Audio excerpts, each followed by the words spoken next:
Hello, happy home മേക്കറിൻ്റെ ഒരു പുതിയ വീഡിയോയിലേക്ക് നിങ്ങൾക്ക് എല്ലാവർക്കും സ്വാഗതം. ഇന്ന് നമുക്കൊരു ലഞ്ച് വ്ളോഗാണ് കേട്ടോ. അപ്പോൾ ലഞ്ചിന് നമുക്ക് ചോറാണ്, അതിൻ്റെ കൂടെ 2-3 റെസിപ്പീസും കൂടെ ആഡ് ചെയ്യുന്നുണ്ട്. അപ്പോൾ എല്ലാവരും വേഗം തന്നെ ഒന്ന് കണ്ടു നോക്കും. അപ്പോൾ നമുക്കിന്ന് ലഞ്ചിന് ഒഴിച്ചുകറിയായിട്ട് പരിപ്പും മാങ്ങയും മുരിങ്ങക്കായൊക്കെ ചേർത്ത് അടിപൊളിയായിട്ടുള്ളൊരു കറി ഉണ്ടാക്കിയാലോ. അപ്പോൾ അതിന് വേണ്ടിയിട്ട് ഞാനിവിടെ മസൂർ ദാലാണ് എടുത്തിരിക്കുന്നത്. നിങ്ങൾക്ക് സാധാരണ സാമ്പാറിന് ഉപയോഗിക്കുന്ന പരിപ്പുണ്ടല്ലോ, അത് വേണമെങ്കിൽ ഉപയോഗിക്കാം. ഇനി ഇതിലേക്ക് ഒരു 3 മുരിങ്ങക്കായ, അതുപോലെ ഒരു 5-6 പച്ചമുളക്, ഒരു ചെറിയ കഷ്ണം ഇഞ്ചി കഷ്ണങ്ങളാക്കിയത് ഇട്ട് കൊടുക്കുന്നുണ്ട്. ഇനി ഇത് ഒരൊറ്റ വിസിൽ വരുന്നത് വരെ ഒന്ന് വേവിച്ചെടുക്കാം. ഇവിടെ മുരിങ്ങക്കായ ഇച്ചിരി ഉടങ്ങിയാലും കുഴപ്പമൊന്നുമില്ല. അതുകൊണ്ട് തന്നെ ഈ ഒരു പരിപ്പിൻ്റെ കൂടെ തന്നെ ഇതിട്ട് ഒരൊറ്റ വിസിൽ അത്ര മതി കേട്ടോ. അപ്പോൾ നമുക്കതൊന്ന് വേവിച്ചെടുക്കാം.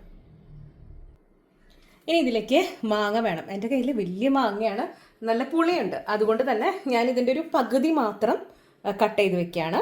പകുതി മാത്രം മതി നമുക്ക്. അപ്പോൾ ഇതാ നമ്മൾ പകുതി മാങ്ങ എടുത്തിട്ടുണ്ട്.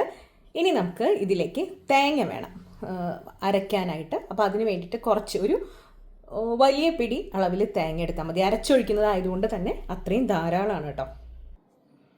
നമ്മൾ തേങ്ങ ചിരണ്ടി കൊണ്ടുവന്നിട്ടുണ്ട്. ഇനി ഇതിലേക്ക് ഒരു നുള്ള് ജീരകം, നല്ല ജീരകമാണ് കേട്ടോ, അതല്ലെങ്കിൽ ജീരകത്തിൻ്റെ പൊടി ആയാലും മതി, അതായത് ക്യുമിൻ സീഡ് ചേർത്ത് കൊടുത്തിട്ടുണ്ട്.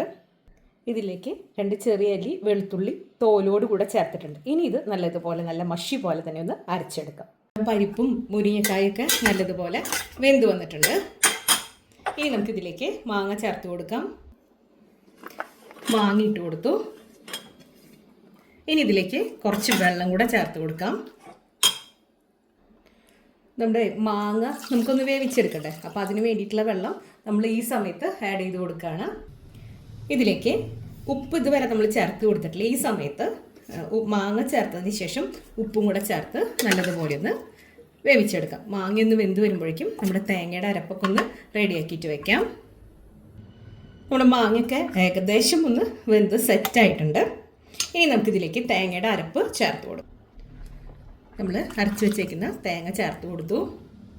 മിക്സിയിൽ ഒരല്പം വെള്ളം ചേർത്ത് അതും കൂടെ ആഡ് ചെയ്ത് കൊടുക്കുന്നുണ്ട്. നമുക്കറിയാലോ, തേങ്ങ അരച്ച കറികളാണ്, മാത്രമല്ല പരിപ്പും ചേർത്തിട്ടുണ്ട്. അതുകൊണ്ട് കുറച്ച് നേരം കഴിയുമ്പോഴേക്കും നല്ല തിക്കായിട്ട് വരും. അപ്പോൾ ഇതൊന്ന് ചെറുതായിട്ടൊന്ന് തിളച്ചോട്ടെ. ഇതിലേക്ക് ഒരല്പം മഞ്ഞൾപ്പൊടിയും കൂടെ നമുക്ക് ചേർത്ത് കൊടുക്കാം. മഞ്ഞൾപ്പൊടിയൊക്കെ ആദ്യമേ ചേർത്ത് കൊടുക്കാം, ഞാനിവിടെ മറന്നു പോയതാണ്. ഇനി നമുക്കിതിലേക്ക് കടുക് വറുത്തിടാം. അപ്പോൾ അതിന് വേണ്ടിയിട്ട് ഞാനിവിടെ ഒരു പാൻ വെച്ചിട്ടുണ്ട്. ഇതിലേക്ക് വെളിച്ചെണ്ണ ഒഴിച്ച് കൊടുക്കാം. ഇതിലേക്ക് കുറച്ച് കടുക് ഇട്ട് കൊടുക്കുന്നു. കടുക് പൊട്ടിക്കഴിഞ്ഞിട്ടുണ്ട്. ഇതിലേക്ക് ഇനി വറ്റൽ മുളക് ഒരു 3 എണ്ണം പിച്ചിട്ട് കൊടുക്കാം. ഇനി ഞാൻ സ്റ്റവ് ഓഫ് ചെയ്യാണ്. ഈ ഒരു ചൂടിന് തന്നെ നമ്മുടെ മുളക് ആയിക്കോളും. കുറച്ച് കറിവേപ്പില, നല്ലൊരു കളറിന് വേണ്ടിയിട്ട് ഒരല്പം കാശ്മീരി മുളക് പൊടി. ഇതെല്ലാം സ്റ്റവ് ഓഫ് ചെയ്തിട്ടാണ് കേട്ടോ ചേർത്തത്. ഈ ഒരു പാനിൻ്റെ ചൂടിൽ തന്നെ ഇതായിക്കോളും. ഇനി നമുക്കിതിലേക്ക് ഒന്നുകിൽ നമ്മൾ ആ കറിയിലേക്ക് ഇത് കൊട്ടാം, അതല്ലെങ്കിൽ ഈ പാനിലോട്ട് ഒഴിച്ചു കൊടുക്കാൻ പോകണം ഞാനിപ്പോൾ.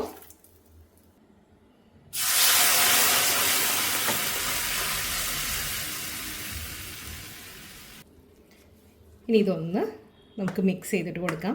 നമ്മൾ കടുക് വറുത്തതിൻ്റെയും ആ ഒരു മുളകിൻ്റെയും ഒക്കെ ഒരു ഫ്ലേവർ കറിയിലേക്ക് കിട്ടാൻ വേണ്ടിയിട്ടാണ്. ഇനി നമുക്കിത് മാറ്റി വയ്ക്കാം. നമ്മുടെ മാങ്ങയും പരിപ്പും അതുപോലെ മുരിങ്ങക്കായൊക്കെ ചേർത്ത ഒഴിച്ചു കറി ഇവിടെ റെഡി ആയിട്ടുണ്ട്. ഇനി അടുത്ത് നമുക്കൊരു തോരൻ തയ്യാറാക്കിയാലോ. അപ്പോൾ നമുക്കിന്ന് പച്ചപ്പയർ വെച്ചിട്ടൊരു തോരൻ തയ്യാറാക്കാം. ഞാനിവിടെ ഓൾറെഡി പയർ മുറിച്ച് വെച്ചിട്ടുണ്ട്. ഇതിലേക്ക് കുറച്ച് ഉപ്പ് ചേർത്ത് നമുക്ക് വേവിച്ചെടുക്കാം. അപ്പോൾ ഇതൊന്ന് വെന്ത് വരട്ടെ. അപ്പോഴേക്കും നമുക്കൊരു ഫിഷ് ഫ്രൈയും കൂടെ ഇന്ന് തയ്യാറാക്കാനുണ്ട്. അപ്പോൾ അതിനുള്ള മാരിനേഷനൊക്കെ റെഡിയാക്കി വെക്കാം. സിമ്പിളായിട്ടുള്ളൊരു ഫിഷ് ഫ്രൈ ആണ് കേട്ടോ. അപ്പം നമുക്ക് ഫിഷ് ഫ്രൈക്ക് വേണ്ടിയിട്ട് ഫിഷ് ഒന്ന് മാരിനേറ്റ് ചെയ്തിട്ട് വെക്കാം. വളരെ സിമ്പിളായിട്ടുള്ളൊരു മാരിനേഷനാണ് കേട്ടോ. ആദ്യം കുറച്ച് ഉപ്പിട്ട് കൊടുത്തു. ഇനി ഇതിലേക്ക് നല്ല എരിവുള്ള മുളക് പൊടി കുറച്ച് ചേർത്ത് കൊടുക്കുക. നമ്മളൊരു 3 പീസ് മീനാണ് എടുത്തേക്കുന്നത്. അപ്പോൾ അതിൻ്റെ ഒരു കണക്കിന് വേണം എടുക്കാനായി. ഇനി ഇതിലേക്ക് ഞാൻ ചേർത്തത് പെരിഞ്ജീരകവും അതുപോലെ കുരുമുളകും കൂടെ പൊടിച്ചതാണ്. അതായത് 1 കപ്പ് കുരുമുളക് ഉണ്ടെങ്കിൽ 1/2 കപ്പ് പെരിഞ്ജീരകം. ഇത് രണ്ടും ഒന്ന് ചൂടാക്കിയതിന് ശേഷം നല്ലതുപോലെ പൊടിച്ചെടുത്താണ് ചേർത്ത് കൊടുത്തത്. കുറച്ച് മഞ്ഞൾപ്പൊടി ചേർത്ത് കൊടുക്കാം. ഇനി ഇത് നല്ലതുപോലെ ഒന്ന് മിക്സ് ചെയ്യാം. ഈ പൊടികൾ നല്ലതുപോലെ ഒന്ന് മിക്സ് ചെയ്യാം. ഇനി ഈ ഒരു മീൻ ഇതിലേക്ക് വെച്ച് കൊടുക്കാം. ഈ മീനിൽ തന്നെ കഴുകി വെച്ചത് കൊണ്ട് തന്നെ അതിൽ വെള്ളമുണ്ട്. ഇനി എക്സ്ട്രാ വെള്ളം ചേർത്ത് പേസ്റ്റ് ആക്കേണ്ട ആവശ്യമൊന്നും തന്നെ ഇല്ല.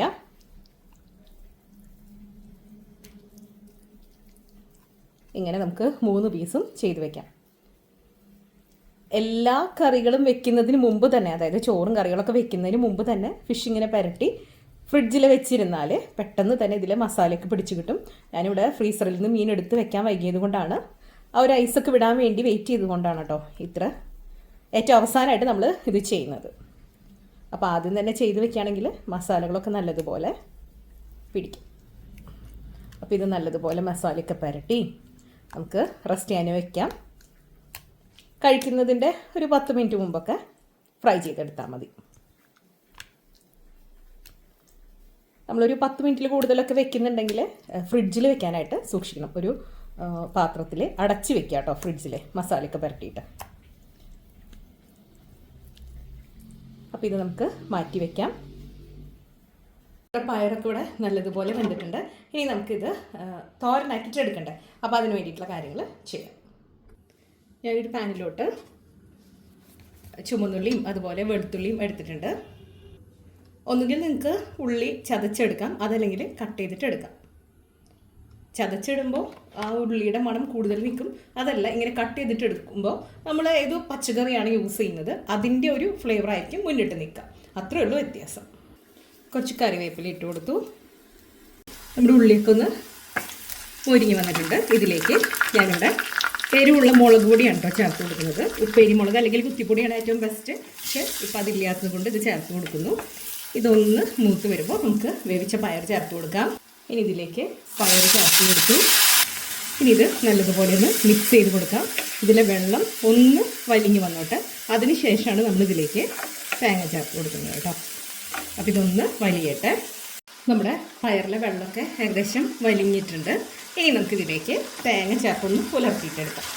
തേങ്ങയ്ക്കൊന്നും പ്രത്യേകിച്ച് കണക്കും അളവൊന്നും ഇല്ല കേട്ടോ. തേങ്ങ കൂടുതൽ ഇഷ്ടമാണെങ്കിൽ കൂടുതൽ ചേർക്കാം, അതെല്ലാം ഇഷ്ടമല്ലെങ്കിൽ അവോയ്ഡ് ചെയ്യാം, കുറച്ച് ചേർക്കാം. അതൊക്കെ നിങ്ങളുടെ മാത്രം പേഴ്സണൽ ചോയ്സസ് ആണ്. ഇനി ഇത് നല്ലതുപോലെ ഒന്ന് മിക്സ് ചെയ്തിട്ടെടുക്കാം.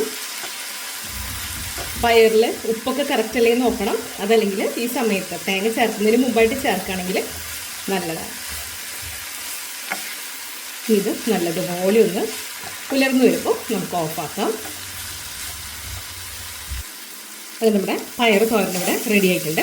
ഇനി നമുക്ക് നമ്മുടെ ഫിഷ് ഫ്രൈ ചെയ്തിട്ട് എടുക്കാം. അപ്പോൾ വീണ്ടും ഒരു പാൻ വെച്ച് കൊടുത്തിട്ടുണ്ട്. അതിലേക്ക് വെളിച്ചെണ്ണയാണ് ഉപയോഗിക്കുന്നത്. ഇതിലോട്ട് കുറച്ച് കരിവേപ്പില ഇട്ട് കൊടുത്തു. ഇനി നമുക്ക് നമ്മുടെ ഫിഷിൻ്റെ പീസസ് ഇതിൻ്റെ മുകളിലോട്ട് വെച്ച് കൊടുക്കാം. ഇങ്ങനെ വേപ്പില ഇട്ട് കൊടുക്കുമ്പോൾ നല്ലൊരു ഫ്ലേവർ കിട്ടാനും അതുപോലെ അടിയിൽ ഒട്ടിപ്പിടിക്കാതിരിക്കാനും, അതായത് പാനിൽ ഫിഷ് ഒട്ടിപ്പിടിക്കാതിരിക്കാനും ഒക്കെ നല്ലതാണ് കേട്ടോ. അപ്പോൾ ഇനി ഇത് നമുക്ക് നല്ലതുപോലെ ഒന്ന് ഫ്രൈ ചെയ്തിട്ട് എടുക്കാം. നമ്മുടെ ഫിഷ് ഒരു ഭാഗം ഒന്ന് കുക്കായിട്ട് വരുമ്പോൾ നമുക്ക് മറിച്ചിട്ട് കൊടുക്കാം. ഫിഷ് പാനിലോട്ട് ഇട്ട് കൊടുത്ത് കുറച്ച് നേരം ഒന്ന് വെയിറ്റ് ചെയ്യണം. അതൊരു ഭാഗം നല്ലതുപോലെ കുക്കായതിന് ശേഷം മാത്രം മറിച്ചിട്ടാൽ മതി. ഈ മറ്റേ ഭാഗവും നല്ലതുപോലെ ഒന്ന് കുക്കായി വരട്ടെ.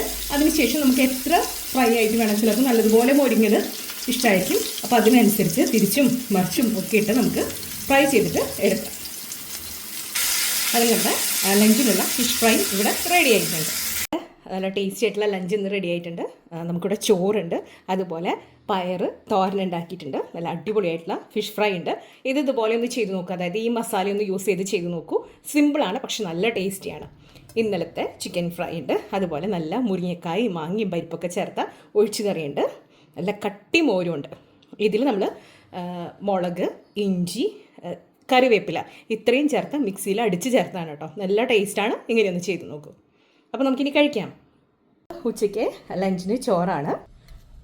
ചോറിന് സൈഡായിട്ട് നല്ല പയർ തോരനുണ്ട്. നല്ല സ്പൈസി ആയിട്ടുള്ള പയർ തോരനാണ് കേട്ടോ. നല്ല ടേസ്റ്റിയുമാണ്. നല്ല നെമ്മീൻ ഫ്രൈ ഉണ്ട്. ഇന്നലത്തെ നല്ല ചിക്കൻ ഫ്രൈ ഉണ്ട്. ഒഴിച്ചുകറിയായിട്ട് നല്ല മുരിങ്ങക്കായും മാങ്ങയും അതുപോലെ പരിപ്പൊക്കെ ചേർത്ത് നല്ല അടിപൊളിയായിട്ടുള്ളൊരു ഒഴിച്ചുകറിയുണ്ട്. ഇനി കൂട്ടത്തിൽ നല്ല മുളകും വേപ്പിലയും ഇഞ്ചിയും കൂടെ അരച്ച് ചേർത്ത മോരും.